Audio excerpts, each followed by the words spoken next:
cuidando nuestra fe. Bendiciones para todos y para todas aquellas personas que ven este programa, que ven estos videos. Sabemos que cada día estamos más cerca de la venida de nuestro Señor Jesucristo. Estamos más cerca también de los acontecimientos que vienen a este mundo, que nos van a sorprender, que van a sorprender a mucha gente, y por eso nosotros tenemos que estar anclados en Jesús. Por eso nosotros tenemos que mantener nuestra fe firme, segura, puesta en Jesús, el autor y consumador de nuestra fe.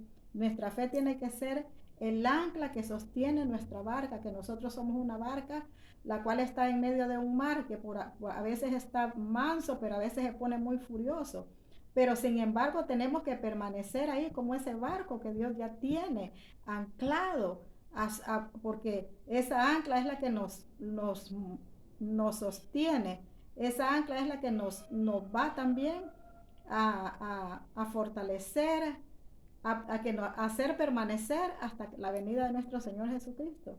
Entonces Jesús es nuestra ancla, nosotros somos el barco y estamos anclados en Jesús. Entonces vamos a leer Mateo 26, 34 dice: después de cantar salmos se fueron al monte de los olivos y Jesús les dijo: todos ustedes van a perder su fe en mí esta noche. Así lo dicen las escrituras: mataré al pastor y las ovejas se dispersarán. O sea, aquí Jesús les estaba hablando a sus discípulos porque todavía no había sido muerto, todavía no lo habían matado. Entonces, pero él les estaba diciendo a sus discípulos que ellos iban a perder la fe. Entonces, Dios también nos habla a nosotros que de repente podemos perder la fe. Jesús ya está con nosotros, Jesús está en nuestro corazón. Desde el momento que nosotros lo aceptamos, ya somos su casa, ya somos su pertenencia. Pero eso no significa que no vayamos a querer perder nuestra fe. Entonces, por eso Jesús nos advierte de antemano que vamos a perder la fe. Eso les estaba diciendo a sus discípulos: mataré al pastor y las ovejas se dispersarán, pero cuando yo resucite, los volveré a reunir en Galilea. O sea que les estaba hablando así porque como todavía él no había sido sacrificado por nuestros pecados, él no había sido, pero iba para esa es la prueba que él iba a pasar.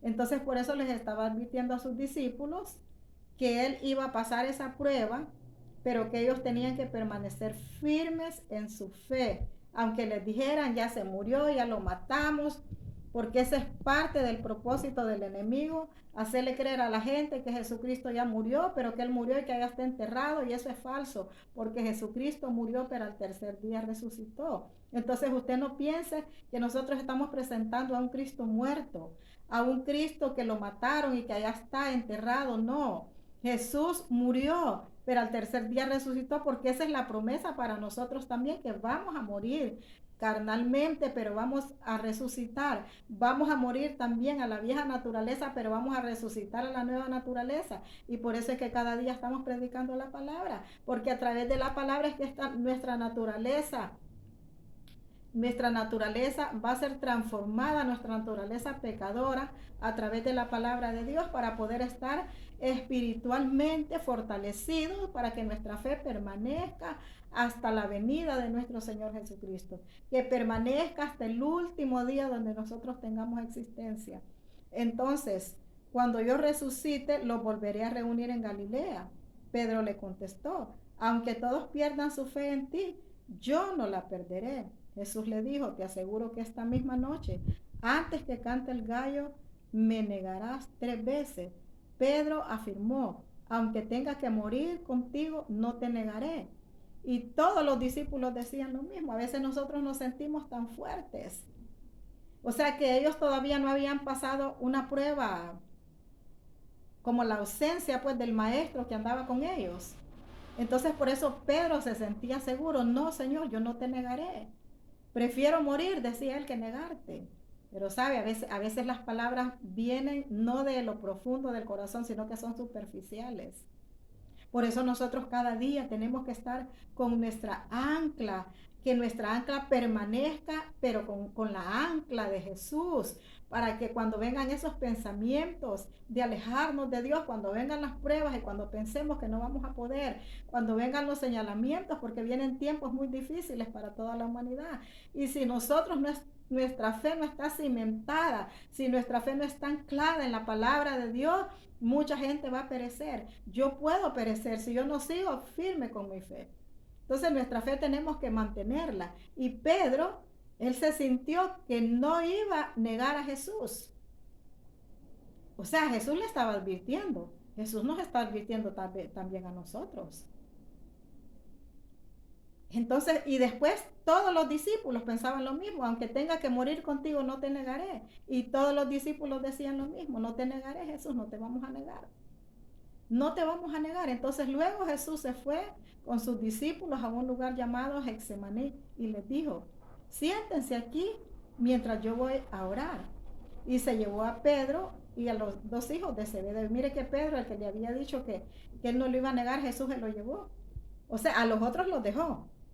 Ustedes quédense aquí. Yo voy a ir más adelante porque yo necesito orar. Porque la oración nos va a proteger para el momento de la prueba. Con la oración, si nosotros permanecemos orando, entonces la prueba no te va a agarrar en curva. La dificultad no te va a agarrar así de brazos cruzados, porque ya está fortalecido tu ser interior. Porque cada vez que oramos, cada vez que repetimos un salmo, cada vez que nosotros leemos la palabra, nos fortalecemos, nuestro espíritu se fortalece. Entonces, cuando ya viene la situación difícil, nosotros vamos a sentir, porque somos seres humanos, pero vamos a permanecer fortalecidos. Y ese es el verdadero propósito, permanecer fortalecidos, que las pruebas, las situaciones difíciles no nos vayan a apartar de Dios y que no vayamos también a negar a Jesús en el momento de la prueba.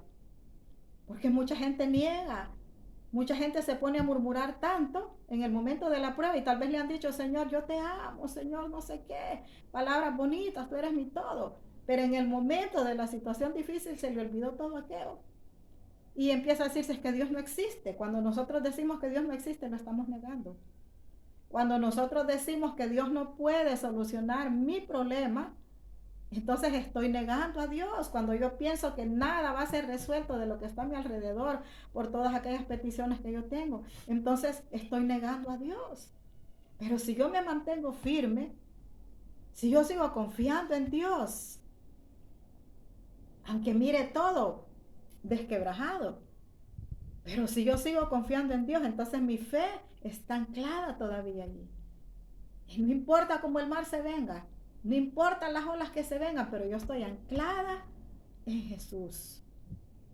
Usted también tiene que estar anclado en Jesús. Todos tenemos que estar anclados en Jesús. Entonces siéntense aquí mientras yo voy a orar. Y se llevó a Pedro y a los dos hijos de Zebedeo. Y comenzó a sentirse muy triste y angustiado. O sea que es de humanos sentirnos tristes, sentirnos angustiados, sentirnos desesperados, porque Dios se sintió angustiado, se sintió desesperado, a pesar de que estaba orando, pero aún así se sentía desanimado, sentía que ya no podía. Entonces, pero por eso él sintió, por eso es que él se hizo pasar por hombre, para sentir, para tener los mismos sentimientos que nosotros tenemos, para podernos comprender. Entonces, cuando nosotros estamos pasando una tribulación, Jesús nos comprende perfectamente, porque sabe, yo también lo pasé. Él dice, yo también pasé por eso. Cuando me querían matar, cuando me traicionaron, cuando mis discípulos me traicionaron, cuando mis discípulos decían que su fe estaba bien fuerte, pero yo ya les había advertido de que me iban a negar. Yo ya le había advertido a Pedro de que me iba a negar. Entonces se sintió triste y angustiado. Les dijo, siento en mi alma una tristeza de muerte. O sea, en su alma sentía la muerte. Qué horrible es. Si usted está pasando por una enfermedad, usted va a entender este mensaje. Porque usted puede sentir que se va a morir. Tal vez mi problema no es de enfermedad, pero también hay cosas que uno siente como que no se van a solucionar. Hay cosas que uno siente, o sea, porque estamos orando, pero no miramos nada de respuesta en algunas cosas, no en todas. Entonces en esas cosas que no miramos uno piensa, ¿y será que todo el tiempo va a estar así este muchacho?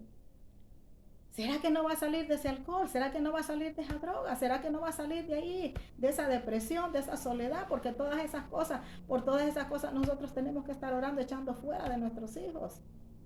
Esa soledad, esa depresión, esa angustia, ese rechazo. Y a veces ellos solos se sienten rechazados y uno siente aquel aislamiento porque el diablo los quiere aislar. El diablo quiere que estén aislados, pero para eso estamos nosotros, porque mientras ellos están aislados, nosotros tenemos que estar orando. Aunque nos sintamos angustiados, aunque sintamos esa tristeza, esa es así como sentía Jesús, esa tristeza de muerte. Muerte física y muerte espiritual, aunque sintamos esa tristeza, pero aún así nosotros tenemos que seguir doblando rodillas. Entonces, Jesús, quédense ustedes aquí y permanezcan despiertos conmigo. Primero les dijo, siento en mi alma una tristeza de muerte. Quédense ustedes aquí y permanezcan despiertos conmigo. Enseguida, Jesús se fue un poco más adelante y se inclinó hasta tocar el suelo con la frente y oró diciendo, Padre mío, si es posible, líbrame de este trago amargo, pero que no se haga lo que yo quiero, sino lo que tú quieres. Para este tiempo, usted sabe que se celebra la muerte de Cristo. En la Biblia no está mes, ahí no hay mes, no hay día, ahí no tenemos ninguna, bíblicamente no tenemos ninguna base. Pero las tradiciones, el paganismo, celebra ahora. Entonces, si este momento se celebra, que sea para reflexionar, que sea para aceptar a Jesús como tu Salvador, como Salvador de tu vida, como Salvador de tus hijos. Si trae reflexión, que no sea un momento para ir a beber, para ir a drogarse, para ir a desnudarse allá, para ir a provocar, sino que sea para reflexionar, para que nuestra alma, para asegurar nuestra alma, para asegurar nuestra vida. Entonces Jesús dijo, pero si es posible, Señor, líbrame. Pero si no se puede, pues que se haga tu voluntad. Entonces de esa manera también nosotros tenemos que orar, Señor, yo estoy orando por mis hijos, yo estoy orando por mis hijos, tiempos, años. Pero Señor, si es tu voluntad, que se haga lo que tú quieras con ellos, porque el deseo de mi corazón es ver a mis hijos predicando la palabra, es ver a mis hijos consagrados a Dios. Porque como yo no tengo esposo, entonces yo no estoy esperando que el esposo sea transformado por la palabra, sino que mis hijos sean transformados. Yo quiero que mis hijos sean mis sucesores cuando yo me muera.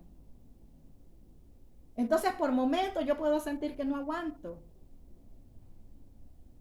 Y por momentos pienso, según como veo la situación, yo puedo pensar, ¿será que mis hijos no van a salir de ese abismo donde están? Pero si yo continúo orando y yo le digo, Señor, bueno, no importa, con tal me salves mis hijos. No importa que no prediquen, no importa que no se haga lo que yo quiero, que es verlos predicando, pero si Dios decide llevárselos, entonces está bien aceptar la voluntad de Dios en todo lo que nosotros queremos. Si tenés un pariente enfermo, tenés una amistad enferma y de repente el Señor levántala, Señor sánala. Pero si la voluntad de Dios es que se muera, entonces, pero que se vaya con el Señor, que se muera, pero no para ir a resucitar allá angustiado, atormentado, así como estaba Lázaro, sino que se muera para ir a estar allá donde resucitó Lázaro. El rico resucitó todo angustiado, allá estaba, pero Lázaro no, Lázaro resucitó ahí donde estaba Abraham. Entonces, que así sea nuestra familia, que así sean nuestros hijos, entonces, que se haga su voluntad. Yo puedo decir con todo mi corazón, Padre, que se haga tu voluntad y no la mía. Porque la voluntad de Dios es agradable y perfecta y la voluntad de Dios es salvarnos a todos. Entonces, que Dios salve a mis hijos. Yo ya soy salva porque persevero en la palabra, porque me santifico cada día, porque cada día quiero seguir más. El deseo de mi corazón es agradar más a Dios cada día. Pero claro, mi fe tiene que permanecer. Mi fe tiene que permanecer. Mi creencia en Dios tiene que permanecer. Aunque vea todo, porque viene un tiempo donde mucha gente va a negar a Jesús. El tiempo de los 3:6 es un tiempo donde se va a vivir, verdaderamente se va a vivir y se va a saber quién es quién. Ahí verdaderamente se va a vivir el evangelio de Jesucristo, el verdadero evangelio, no el falso evangelio. En el tiempo de los 3 6, en el tiempo de la tribulación. Porque allí es donde usted se va a ver si va a negar a Jesús o no va a negar a Jesús. Pero antes que suceda eso, Dios viene y lleva a su iglesia. Por eso es que tenemos que estar preparados antes. Si te mueres antes y te fuiste con Cristo, gloria a Dios. Y si viene el Señor, pues gloria a Dios, porque también nos vamos con Él. Entonces, para que se fije que en Dios todo es ganancia. Todo es ganancia, pero que no se haga mi voluntad, sino que se haga la voluntad de Dios. Entonces, cuando nos sintamos atribulados, acongojados, y Señor, yo ya quiero esto, porque el no haber respuestas a nuestras oraciones nos angustia, nos atormenta, nos desanima. Entonces es ahí donde tenemos que decir, Señor, yo sigo adelante. Y no importa cómo yo vea la situación, Señor, pero yo sigo confiando en ti, yo sigo creyendo en tu palabra, yo sigo creyendo en tus promesas, y que se haga tu voluntad en mis hijos, que se haga tu voluntad en mi esposo, que se haga tu voluntad en cualquier cosa que usted esté orando, que se haga la voluntad de Dios. Porque así lo dijo Dios, que Él tenía el poder y que Él sentía que no aguantaba, pero dijo, bueno, pero que se haga tu voluntad. Padre mío, si es posible, líbrame de este trago amargo, pero que no se haga lo que yo quiero, sino lo que tú quieras. O sea, que Él quería ser librado en ese momento de amargura, en ese momento de ofensas, que lo escupían, le daban el consejo, y lo que le daban era vinagre, que tomara vinagre. Se lo empaparon en un trapo y se lo pusieron. Usted sabe que eso es horrible, era un vinagre amargo. Se burlaban de él. Sálvate, tú no eres el Hijo de Dios, sálvate pues. Entonces él tenía que pasar por todo eso, tenía que pasar. Y a veces nosotros no queremos ser ofendidos, no queremos ser humillados. Tenemos que pasar también por eso nosotros. Sin embargo, no vamos a pasar, no vamos a ir a ser crucificados a una cruz. Porque ya quedó escrito que es maldito todo aquel que es crucificado en una cruz. Porque la cruz es una maldición. La cruz es una maldición, y en Gálatas dice que maldito todo aquel que sea sacrificado, que sea muerto en una cruz. La cruz es un símbolo de maldición. Y por eso fue que crucificaron, por eso fue que a Jesús lo pusieron en una cruz. Porque la cruz significa también vergüenza, angustia, tormento. Entonces, para avergonzarlo más, para atormentarlo más, entonces por eso fue que lo clavaron en esa cruz. La cruz está ahí en los cementerios.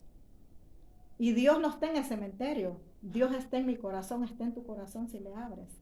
En todas las partes donde ha habido un accidente, donde se murió alguien, ahí hay una cruz. Esa cruz no es la cruz de la que Dios nos habla. Cuando Dios nos habla de una cruz, que el que quiera seguirlo, que niéguese a sí mismo, tome su cruz es el problema. O sea, la cruz, porque cuando él iba con esa cruz en el hombro, él no aguantaba. Iba de arrastra. Entonces nosotros también, nuestra cruz, nuestros problemas, a veces vamos de arrastra, pero ahí vamos. Entonces tome su cruz, diga, o sea, no botar el problema, no botar, ay no, Señor, quítame este problema, quítame esta situación que ya no aguanto. No, toma tu cruz y sígueme, dice Dios. Sígueme, no me niegues, no me vayas a negar. Entonces, luego volvió a donde estaban los discípulos y los encontró dormidos. Los encontró dormidos, le dijo a Pedro, ni siquiera una hora pudieron ustedes mantenerse despiertos conmigo. O sea, porque a los discípulos les dijo, quédense aquí, pero no les dijo, no se vayan a dormir, yo voy a ir a orar. Entonces prácticamente les estaba diciendo, quédense ustedes orando aquí y yo me voy a ir a orar allá. Pero cuando regresó los halló dormidos. Dios no quiere que estemos dormidos. Dios quiere que estemos despiertos las 24 horas. Y cuando Dios habla despierto, no es que no vamos a dormir físicamente, pero vamos a dormir, vamos a orar antes de dormir, nos vamos a levantar en la madrugada a orar. Vamos a dormir pensando en la palabra de Dios, pensando en la venida de Dios. Entonces, espiritualmente vamos a estar despiertos porque nuestro espíritu se conecta con Dios.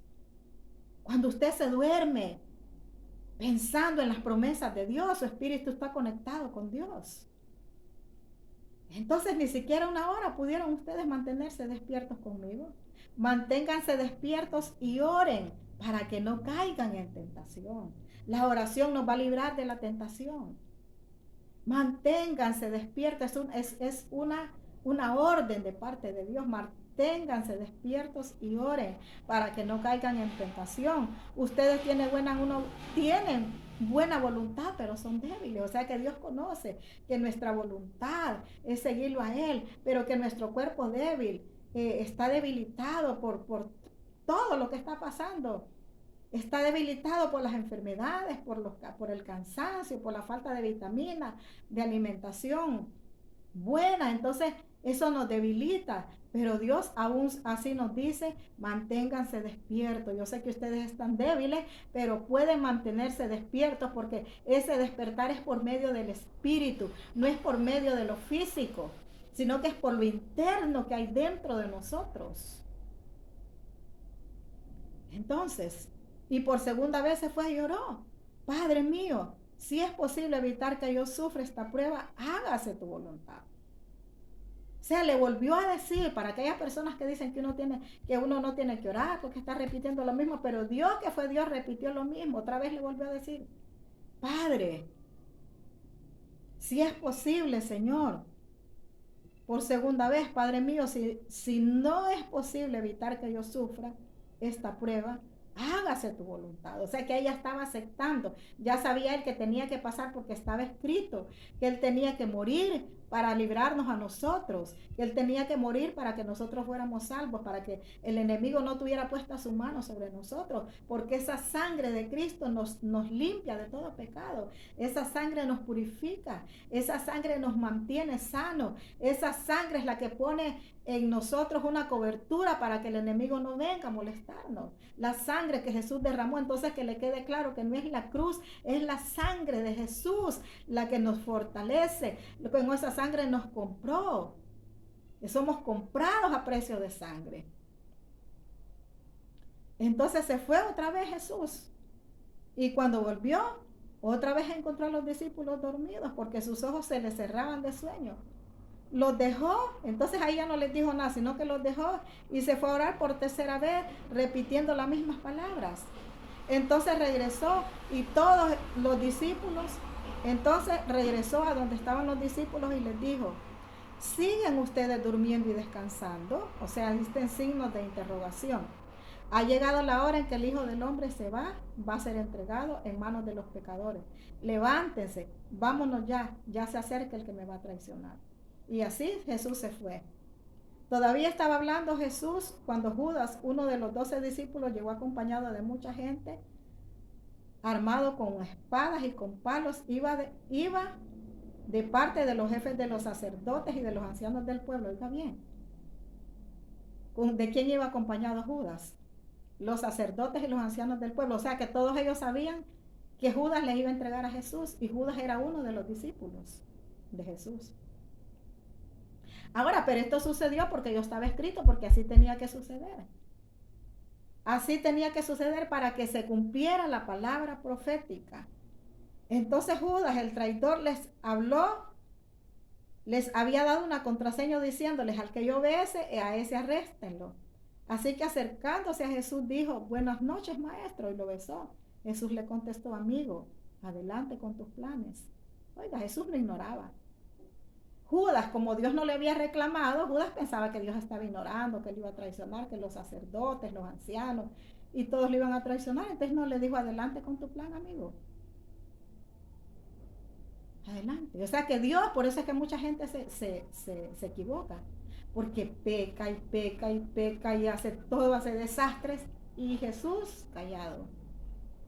Pero sabes que cuando nosotros estamos haciendo eso, estamos traicionando a Dios. Cuando nosotros adoramos ídolos, estamos traicionando a Dios. Cuando nosotros andamos celebrando todo lo paganismo, estamos traicionando a Dios. Y Él se queda callado, porque quiere que nosotros reflexionemos por sí solos. Por eso, porque el Espíritu está dentro de nosotros.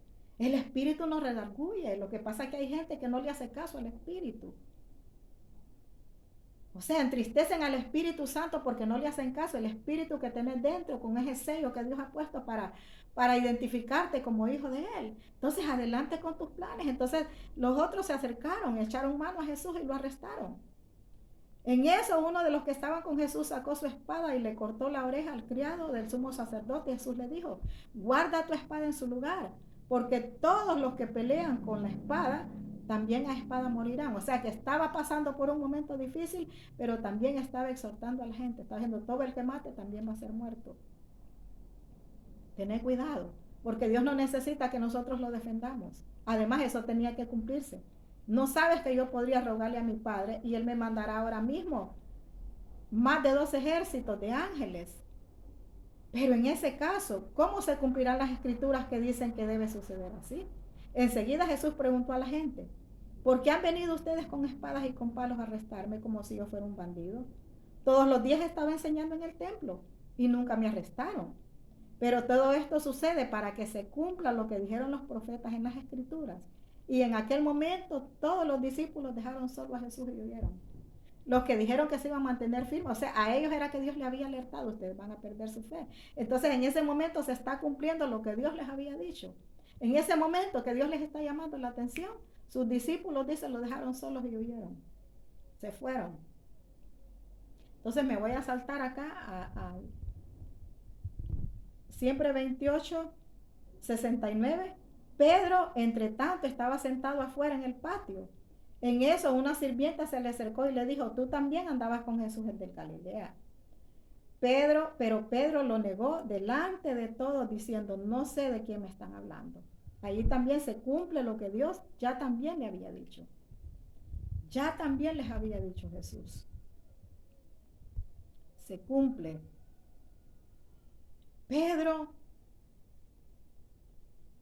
Pero Pedro lo negó delante de todos diciendo, no sé de qué me estás hablando. Luego se fue a otra puerta, o sea, Pedro andaba huyendo porque no quería que lo identificaran como seguidor de Jesús. Aquel que había dicho, Señor, pero mejor que me maten, pero no te niego, ya lo estaba negando. Entonces, luego se fue a la puerta donde otra lo vio y le dijo a los demás, ese andaba con Jesús el de Nazaret. De nuevo Pedro lo negó jurando, no conozco a ese hombre. Poco después, los que estaban ahí se acercaron a Pedro y le dijeron, seguro que tú también eres uno de ellos, hasta en tu manera de hablar se te nota. Entonces él comenzó a jurar y a perjurar diciendo, no conozco a ese hombre. Y oiga bien cómo dijo, ni el nombre le sabía, porque él hubiera dicho, no conozco a Jesús, no conozco a ese hombre, y lo juró y lo perjuró. No lo conozco, no lo conozco, no lo conozco. Eso es perjurar. Repetir varias veces. Pero en ese momento que él está perjurando, entonces en aquel mismo momento cantó un gallo y Pedro se acordó de que Jesús le había dicho, antes de que cante el gallo 3 veces me negarás. Y salió de ahí y lloró amargamente, porque cuando negamos a Jesús y lloró amargamente, lo ataron, lo llevaron atado y se lo entregaron a Pilato, el gobernador romano. Imagínense, salió llorando, pero ya es a Jesús. Y salió Pedro de ahí y lloró amargamente. Porque cuando nosotros negamos a Jesús con nuestras actitudes, déjame decirte que eso se siente horrible. Cuando pecamos, porque cuando pecamos, ¿qué te estoy diciendo? Por ejemplo, si usted se va a fornicar, si usted es fornicario, si usted es adúltera, tiene su esposo y anda fornicando con otro, o comete inmoralidades sexuales con su esposo, porque su esposo, usted se siente mal. Entonces usted llora porque usted sabe que ha negado a Jesús con sus actitudes. Llora amargamente. Entonces nosotros no tenemos que negar a Jesús. No tenemos que negar a Jesús. Los jefes, los que habían arrestado a Jesús, lo llevaron a la casa de Caifás, el sumo sacerdote, donde los maestros de la ley y los ancianos estaban reunidos. Pedro lo siguió de lejos hasta el patio de la casa del sumo sacerdote. Entró y se quedó sentado con los guardias del templo para ver en qué terminaba todo aquello. O sea, que Pedro siempre seguía de lejos. Pero aquí es que me retrocedí. Entonces los jefes y los sacerdotes de la Junta Suprema buscaban alguna prueba falsa para condenar a muerte a Jesús, pero no le encontraron, a pesar de que muchas personas se presentaron y lo acusaron falsamente. Por fin se presentaron 2 más que afirmaron, este hombre dijo, yo puedo destruir el templo de Dios y volver a levantarlo en 3 días. Entonces el sumo sacerdote se levantó y le preguntó a Jesús, ¿no contestas nada? ¿Qué es esto que estás diciendo contra ti? Pero Jesús se quedó callado. El sumo sacerdote le dijo, En el nombre del Dios viviente te ordeno que digas la verdad. Dinos si tú eres el Mesías, el Hijo de Dios. Jesús le contestó, tú lo has dicho. Y yo les digo también que ustedes van a ver al Hijo del Hombre sentado a la derecha del Todopoderoso y viniendo en las nubes del cielo. O sea que ahí estaba aprovechando también, aunque aquellos lo estaban ofendiendo supuestamente, pero ahí él estaba aprovechando también para hablarles de su venida, para hablarles de que él lo iban a matar, que es cierto que lo iban a matar, pero que lo iban a ver resucitar, que lo iban a ver resucitar. Él también en ese momento estaba evangelizando a la gente que estaba alrededor de él, aquellos pícaros, aquellos sacerdotes, aquellos ancianos traicioneros que decían que eran cristianos pero no eran nada, porque ellos también se las tiraban de cristianos. O sea, no era gente mundana, ellos también decían que eran cristianos. Entonces, tú también, dice, vas a ver al Todopoderoso viniendo en las nubes del cielo.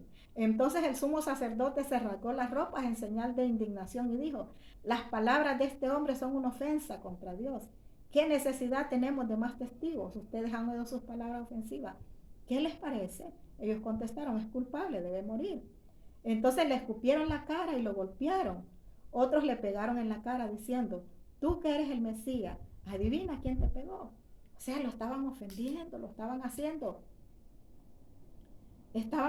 cosas para ver si él se desanimaba, para ver si él decía cosas contra Dios, contra el Padre. Entonces, así mismo nosotros a veces negamos a Jesús con nuestras actitudes. Cuando nos ofenden, ay no, pero yo no.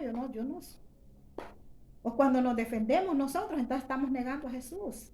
Pero cuando nosotros nos paramos firmes, y te vuelvo a repetir lo mismo, es momento de pararnos firmes, porque se acerca el día de la tribulación y de la gran tribulación.